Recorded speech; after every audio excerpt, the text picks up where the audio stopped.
پہلی بات تو یہ سمجھ لیجئے کہ رسالت مآب صلی اللہ علیہ وسلم کے بارے میں کوئی بات بیان کرنا، یعنی یہ بیان کرنا کہ میں نے آپ سے یہ بات سنی، میں نے آپ کو یہ کرتے دیکھا، یہ بڑی ذمہ داری کی بات ہے، یہ آسان نہیں ہے۔ چنانچہ اس کے بارے میں صحابہ کرام میں پہلے دن ہی سے دو رویے پیدا ہو گئے۔ ایک رویہ ان بزرگوں کا تھا جو یہ سمجھتے تھے کہ اس طرح کی کوئی بات ہمیں ضرورت کے تحت کہیں بیان کرنی پڑ جائے، مجبوراً بیان کرنی پڑ جائے تو کرنی چاہیے، ورنہ نہیں کرنی چاہیے۔ ان کا کہنا یہ تھا، یا ان کا نقطہ نظر یہ تھا کہ یہ بھاری ذمہ داری ہے،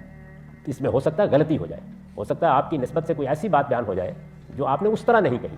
الفاظ میں کچھ بیان ہو جائے، حقیقت کچھ اور ہو سکتا ہے وہ کانٹیکسٹ سے ہٹ جائے۔ تو ان لوگوں نے اس کو ایک بڑی ذمہ داری سمجھ کر بہت احتیاط برتی، وہ بیان نہیں کرتے تھے۔ ان میں سب سے زیادہ محتاط سیدنا ابو بکر صدیق رضی اللہ عنہ، یعنی آپ اندازہ کیجئے کہ یہ وہ ہستی ہیں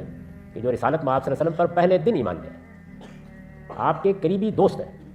خود رسول اللہ صلی اللہ علیہ وسلم نے یہ فرمایا ہے کہ میں نے سب سے زیادہ اگر کسی کے مال سے فائدہ اٹھایا ہے تو وہ میرے دوست ابو بکر ہیں۔ دوستی کا تعلق اتنا غیر معمولی ہے کہ جب سیدہ عائشہ کے رشتے کا معاملہ ہوا تو انہوں نے پہلا سوال یہی کیا کہ وہ تو ان کی بھتیجی ہیں، اس سے کیسے نکاح ہوگا۔ اس سے آپ اندازہ کر سکتے ہیں کہ کتنے قریبی تعلقات ہیں۔ مکے میں ہمیشہ ساتھ رہے،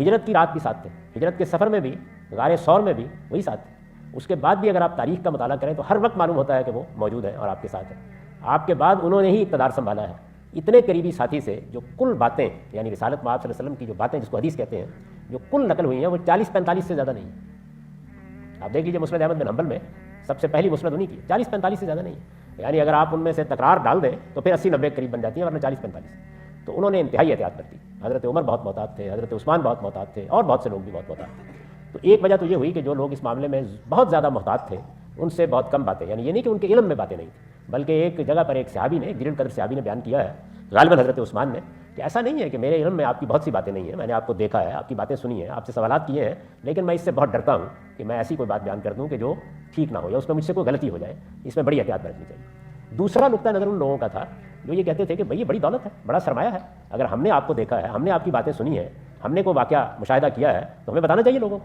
تو وہ بہت بتاتے ہیں، بہت باتیں بیان کرتے ہیں۔ تو ایک وجہ تو یہ ہوئی کہ دو رویے پیدا ہو گئے، ایک رویہ محتاط لوگوں کا تھا، اور آپ دیکھیں دونوں رویے بڑے فطری، ایسا ہوتا ہے، یعنی بعض لوگ سمجھتے ہیں کہ نہیں وہ کسی بزرگ کی مجلس سے اٹھ کے آئے ہیں، کسی بڑے آدمی کے پاس بیٹھ کے آئے ہیں تو انہیں بڑی احتیاط برتنی چاہیے، کوئی غلط بات ان کے منہ سے نہ نکل جائے۔ اور ایک وہ ہوگا کہ بہت شوق ذوق سے لوگ بیان کرتے ہیں۔ دونوں رویے ہم کو اب بھی دنیا میں ملتے ہیں، اس وقت بھی یہ دونوں پیدا ہو گئے۔ دوسری جو وجہ بنی وہ یہ تھی کہ ظاہر ہے کہ یہ جتنے بھی بزرگ تھے ان میں سے بہت سے لوگوں کو اپنی معاش کے لیے باہر بھی جانا پڑتا تھا، وہاں آ کے جب مدینے میں بیٹھ گئے تو بعض لوگوں کو کچھ کھیتی کرنے کے لیے باہر جانا پڑتا تھا، اور چند لوگ تھے کہ جو مہاجر کیمپ میں، جو مسجد نبوی کے اندر تھا، جس کو آپ اصحاب صفہ جن کو کہتے ہیں، مہاجر کیمپ میں تھے، یہ ابو ہریرہ رضی اللہ عنہ بھی انہی میں سے۔ تو یہاں چونکہ شب و روز وہیں بیٹھے ہوتے تھے تو اس وجہ سے زیادہ چیزیں علم میں آ جاتی تھیں، تو یہ وجہ اس کی ہوئی ہے، اور یہ بڑی نیچرل، بڑی فطری وجہ ہے۔ چنانچہ ان کے یہاں روایتیں